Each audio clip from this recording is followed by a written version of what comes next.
Қазақ неге азақ ток-шоуы Бауыржан Бәкірмен бірге.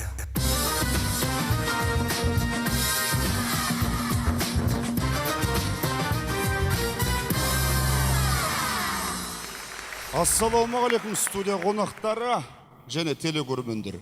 Қазақ неге азақ? Біз бастаймыз, эфирде Бауыржан Бәкір.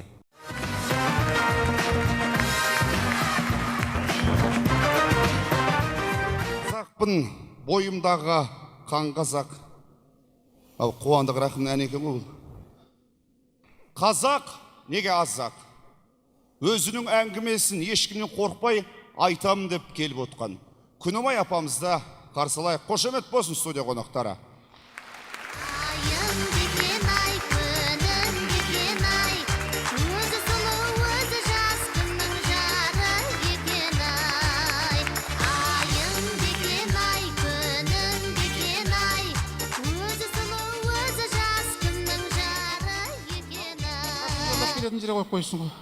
Студияға қош келдіңіз. Аман. Қазақ неге азақ? Қазақ неге көп деген сөзді өмір естімейтін шығармыз. Қазақтың көбеймей жатқанынан не себеп шырағым? Мынау енді үйленіп жатыр дегеннен гөрі ажырасып жатыр дегенді көп еститін болдық. Ұрпағын көбейтудің орнына қорасында малын көбейтетіндер көбейіп кетті. Нағып ондай олар, а? Айтпайсыңдар ма соның бәрін мен шақырып алып тұра бермей.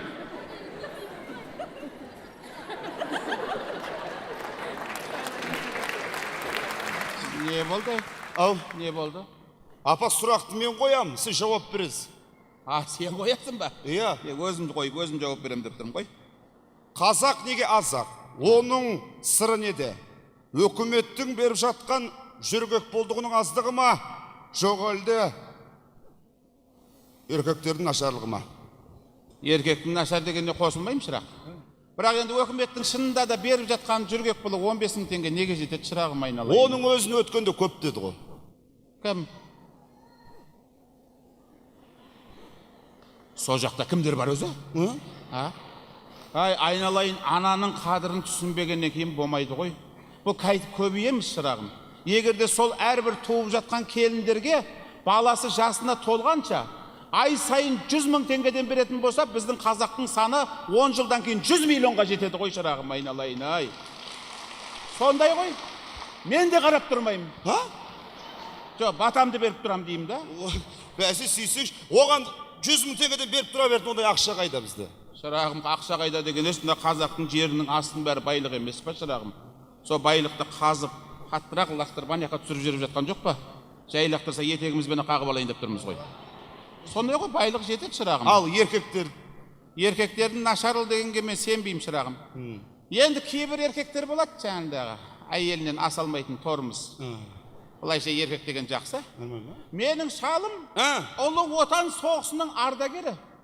Ұлы отан соғысына қатысып, бір көзіменен бір аяғынан айырылып келген шырағым. Отан үшін жаным беріп, бір аяғы, бір көзінен, бір қошемет тұрып қойыңыздар осындай. Сондай кісінің жарына. Енді оған шапалақ ұрғызғанмен ол естімейді ғой. Өліп қалған ғой шалым. Жоқ, бір аунап тұрсын деп атқаным ғой. Жоқ, шапалаққа аунамайды ғой. Құран бағыштау керек шырағым. Шынында. Енді ол бірақ шілей соғысқа бір қатты қосқан үлес жоқ. Ол көзінен, аяғынан айырылғанның бәріне шалдың өзі кінәлі. Сонда қалай? Шындықты айтайын. Айтыңыз. Жалпы менің шалым Ұлы Отан соғысына 1945 жылы 8 май күні кешке барған ғой. Автобуспен.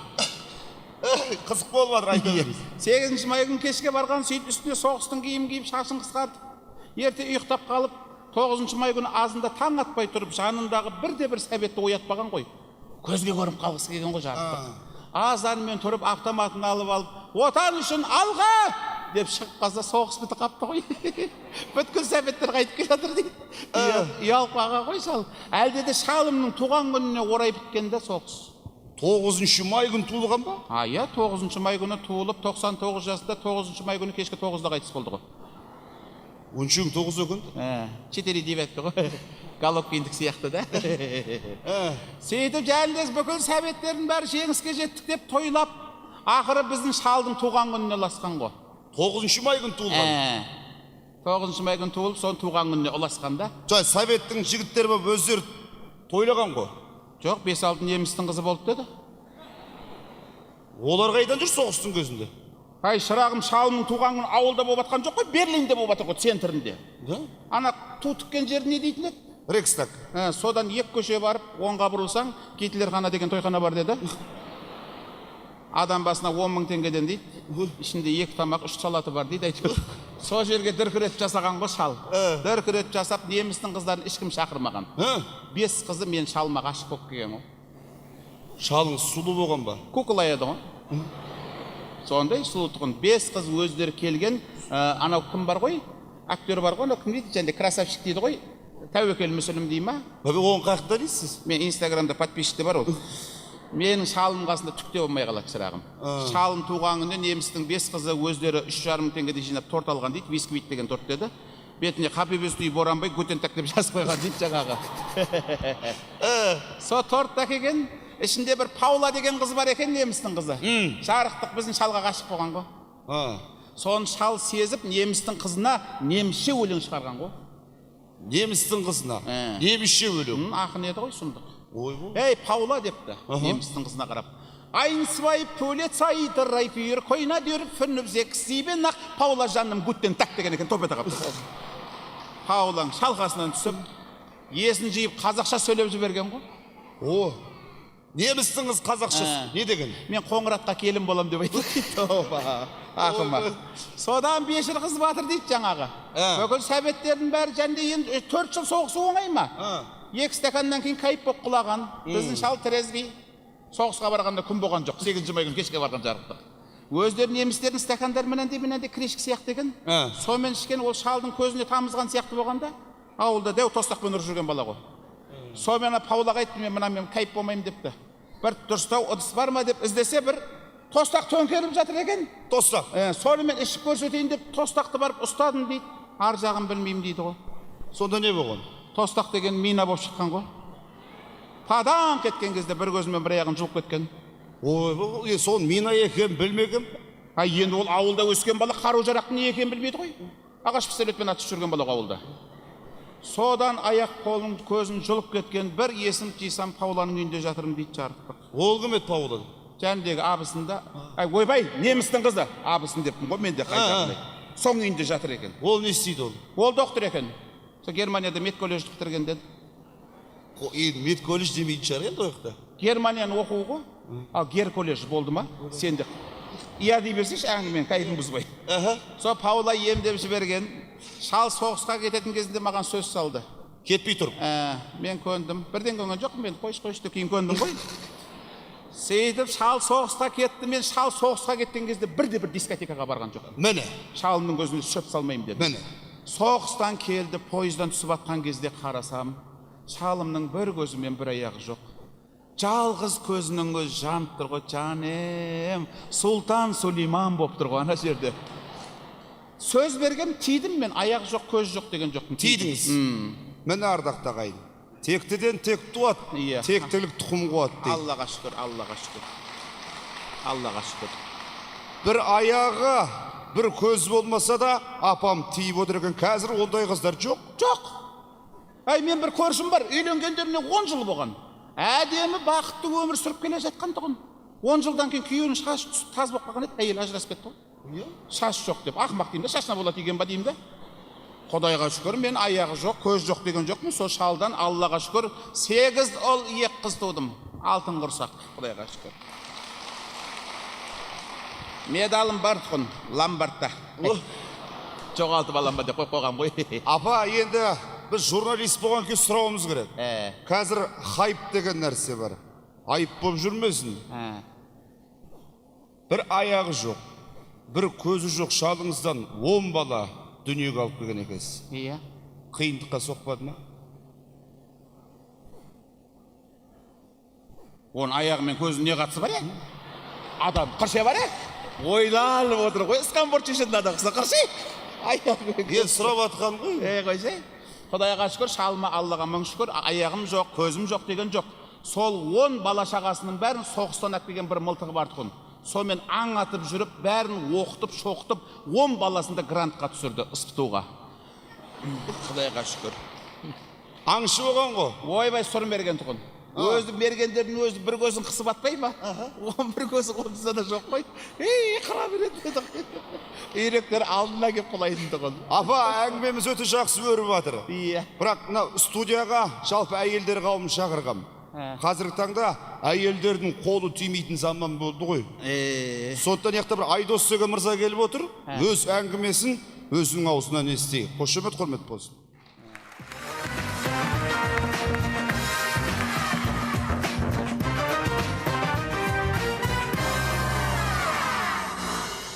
Жай қой музыкаңды. Баланы оятасың ғой. Қызықма дейім. Құдай ай, оянты кет қой. Тыныш, сәкөлай. Жылап атқан жоқ қой ол. Ау? Жылап атқан жоқ. Жылап аты без звука қой қоғам ғой. Әңгімені қатырады екен, ә? Нақ, жанымен жатқызып қойдыңыз балаңыз. Жанымен жатса қорламайды ғой. Қорылдамайды деген сол кішкентай бала қайтып қорылдайды. Қатты қорылдайды. Мына балажан екен, ә? Балажан екен. Сәкөлай. Нема, бишара әйелі. Анан. Жо, әйелі шүкір, бар. Бар әйел. Жалпы көпшілік қауымға түсінікті болу үшін айтайын апа. Әйелі бар. Әйелі мектептің директоры. Қол боса емес, балаға осы қарайды. Күйеуі қарайды. Жоқ, тоқта. Сонда әйелі жұмыс істеп, мынау ең кезердей болып, нянка болып отыр ма? Әй, құлағыңа бірдеңе жабысып қапты ғой. Менің ба? Пивоның крышкасы ма немен анау? Жоқ, бұл сырға ғой, иә. Манау, ұрғашы ма, еркек па? Еркек қой. Еркек бұл сырға тағып баған ба? Ойбай, өзіммен кетсін. Кешіріңіз Айдос мырза, сұрағымды қойайын студиямызға. Қош көрдіңіздер. Жалпы, естуім бойынша, үйленгендеріңізге 8 жыл болған екен. 8 жылдың ішінде көргендеріңіз бір перзент. Оның сыры неде? Көктен бе, әлде белден ба? Енді өте керемет сұрақ. Негізі жалпы бұл бала планда жоқ еді. Жоспарда болмаған? Иә, жоспарда болмаған. Бұл байқаусызда туылып қалды. Біз келіншегіміз екеуміз ақылдасқанбыз. Біздің көп ақшамыз болған соң, бай болған соң, сонан соң балалы болған деп шешкендек. Байқаусызда туылып қалды, иә. Әй, тоқтас, мен әңгімесін түсінбедім. Байқаусызда туылып қалды дегенде, шырағым, ол Алланың беріп отқан сыйы ғой. Біраз дүние жинайық, бай болайық, содан кейін барып бала тууға кірісеміз деген не сасқаның, шырағым? Саған дүние қай кезде бұйыратын қайдан білесің? Ал жасың 70-ке келген кезде дүние бұйырса, түкке жарамай отырасың? Не переживайте, ол кезде мен анау бұғының қанын ішемін, иә. Маған десең да пілдің қанын ішпейсің де. Сен аузыңа ағаш тіреп қоясың, әр кезде бүйте бермей. Ей, шырағым, еркектің жұмысы түзде, әйелдің жұмысы үйде деген. Өзің аяқ қолың балғадай азамат екесің, шырағым, жұмысты қойды. Жас кезінде туып алсын. Сен айналайын жұмыс деп ақша тауып, сен сол әйеліңді бақсай қайта. Жоқ, апа, маған болмайды. Мен мысалы, далаға шықсам, күннің көзінен аллергиям бар. Күнге қарасам көп түшкіре берем. Одан кейін көп ұзақ жүрсем, мына екі аяғым қатты қақсайды. Одан кейін суыққа шықсам, қатты жөтеліп қалам. Қазірде жөтеліп отырмын, иә. Сау жерің жоқ екен ғой, шырағым. Мынаны тоғайға барып ат тастай салу керек қой. Қабан екен деп қалдым деп. Күннің көзінен аллергиям бар дейсің ғой. Иә. Сол наоборот сияқты. Күн сені көрсе аллергиясы бар сияқты да. Африканың қатындары ұқсап. Не тағып алғансың құлағыңа? Ей, шырағым, қазақсың ба сен өзі? Вроде казакпын, иә. Ей, қазақша сұраққа қазақша жауап бер. Қазақпын? Қазақ емес.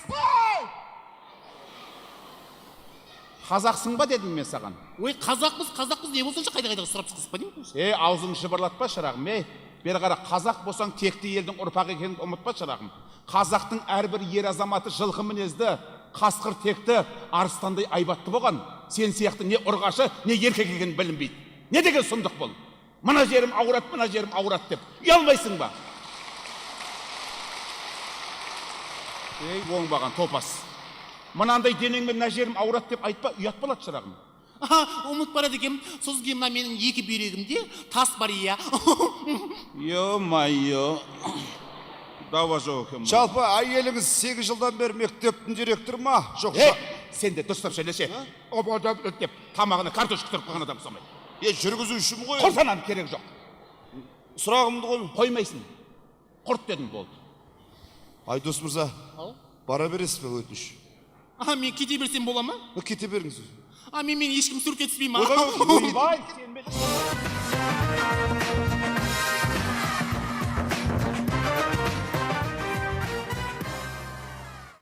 Адамды күйдіріп. Апа, мынау 285 деп қойыпсың, не мынау? Телефон нөмірі, не қылайын дегенің? Апа, ашуланбасаңыз. Не деген сұмдық айналайын, а? Мынау сияқтылармен қазақтың саны көбеймей-ақ қойсын шырағым. Саны бар, сапасы жоқ болып қаламыз. Осының бәрі қаяқтан шығып жатыр. Тәрбие отбасынан басталады деген айналайындар, ұлымызды, ұлықты, қызымызды қылықты қылып тәрбиелемесек, мына сияқтылар көбейетін болса, 10 жылдан кейін салт дәстүрімізден айырылып, қазақ мәңгүрт болып кетуіміз мүмкін шырағым. Құрт мыналарын жақындатпа. Оңбаған. Қазақ, неге азақ 90-ауыздың тобықтай түйін қорытындылаған Күнімай апамызға бір қошемет құрмет болсын. Адамның ерібін шығарып. Түсірілді ма? Болды, спокойно өз тілімен сөйлей берейін. Болды, апа, неге мынау жынданып отырсыз, апа? Қалай жынданбайсың? Жүріңіз, шай ішейік бар. Шай емес, пиво ішкім кеп тұр мен. Жоқ шырағым, айналайын қазақтардың бәрін бұзып атқаны осы ғой, ток-шоу дегенді кім шығарған шырағым, а? Не деген сұмдық, осындай бәлелер жинап аласыңдар, сол тәрбие болады дейсің ба, осындай сияқтылар көбейіп кетеді. Тағы да бір ана ток-шоу бар. Тал түсте жұрт тамақ ішетін кезде басталады, бүткіл ауыл соны жатып көреді. Сиыр сауы да қалады, тамақ істеу да қалады, сөйтіп күйеуінен таяқ жеп, отбасы быт-шыт болатын. Нет әлгі? Қалаулым ба? Нет? Жүргізуші кім еді? Әже атай ма? Нет? Жоқ, ашам атай ғой. Сода бір қыз бар ғой, өзінің әйел екенін сезінбейтін. Зәмира ма? Мен неге соны іздеп келгем? Мен ешкім жеңамайды деп тұр ғой, соны бірге бір шақырсам ба деп тұрмын да. Сөйтіп ауылда бір жігіт бар еді, соған соны сындырып берсем деп отырмын. Ең шырағым, әрбір халық отқан кезде айтайын шырағым, мына телевизордан бәріміз көріп атқан шығар, Көріп жатыр. Құдайға шүкір, ендігі ток-шоуларыңды дұрыстап өткізіңдер. Міне қазақ көбейді, қазақтың салт дәстүріне бүткіл шетелдер қызығып жатыр. Біздің қазақ керемет деген ток-шоуыңа келетін болайық. Мен қайттым ей. Болды. Күнімай апа, жүріңіз.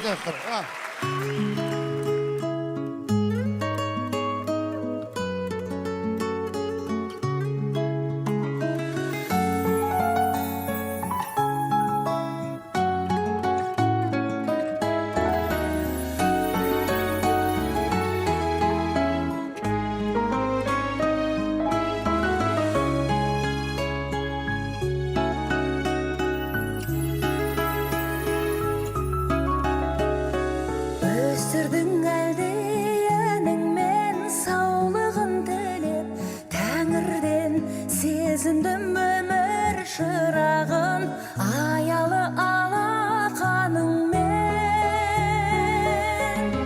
жығылалы көктегі ай менен күннің өзі де анашым сенің жетпейді-ау құлыным деген сөзіңе құлыным деген сөзіңе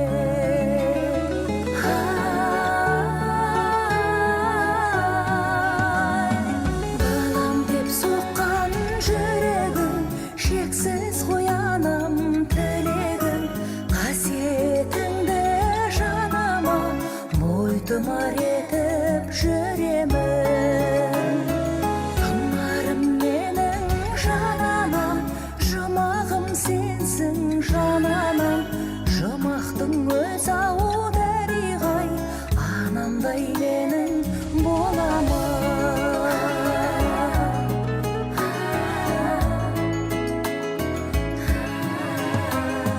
ұйқысыз өткен әр түнің таба алмай жаным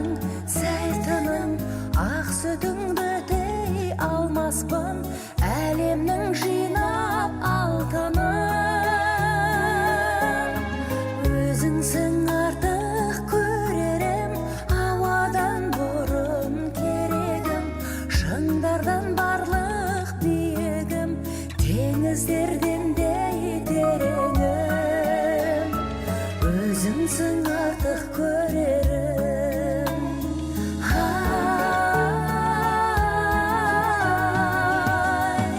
балам деп соққан жүрегің, шексіз қоянам тілегің, қасиетіңді жанама бойтұмар етіп жүремін. Тұмарым менің жананам, жұмағым сенсің жананам, жұмақтың өз ау дәриғай, анамдай менің болама.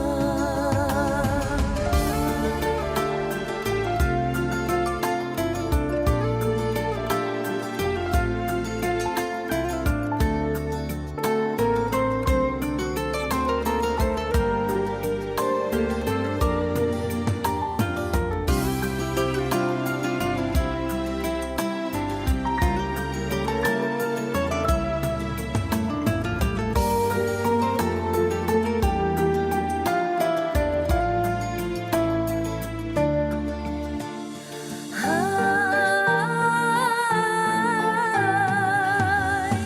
балам деп соққан жүрегің, шексіз қоянам тілегің, қасиетіңді жанама бойтұмар етіп жүремін.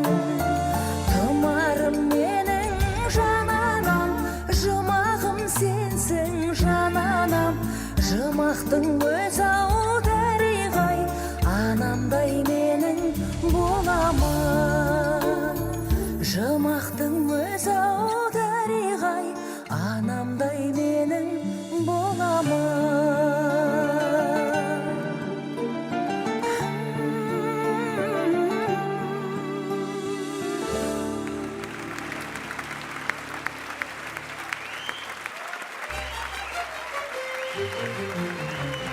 Шаршама тек шаршама, аяқ қолың талса да, жұлқынып бір билейік, шаң шығарып ортада. Шаршамай, шаршамай, аяқ қолың талсадай, жұлқынып бір билейік, шаң шығарып ортадай.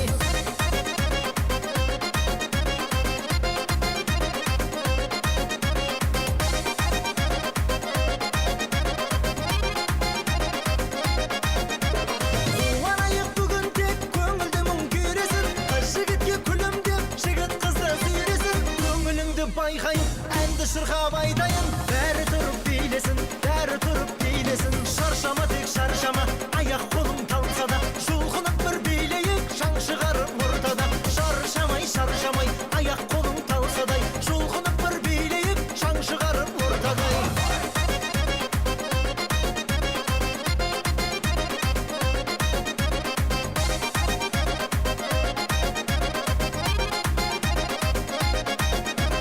Сұлу қыздар қайдасың, жүрек сені аңсамай, алтын жақұт тағайын, қолдарыңа қаншамай. Жүрегіңіз мен десе, қарап тұрмай ендеше, билеңіздер шаршамай, билеңіздер шаршамай. Шаршама тек шаршама, аяқ қолың талса да, жұлқынып бір билейік, шаң шығарып ортада. Шаршамай, шаршамай, аяқ қолың талсадай, жұлқынып бір билейік, шаң шығарып ортадай.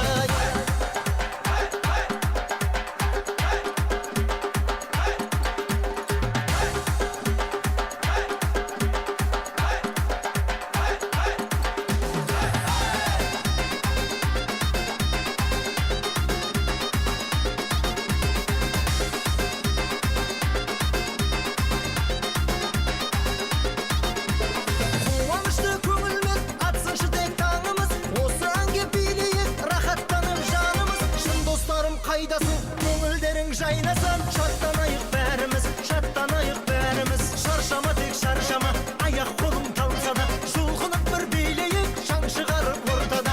Шаршамай, шаршамай, аяқ қолың талсадай, жұлқынып бір билейік, шаң шығарып ортадай.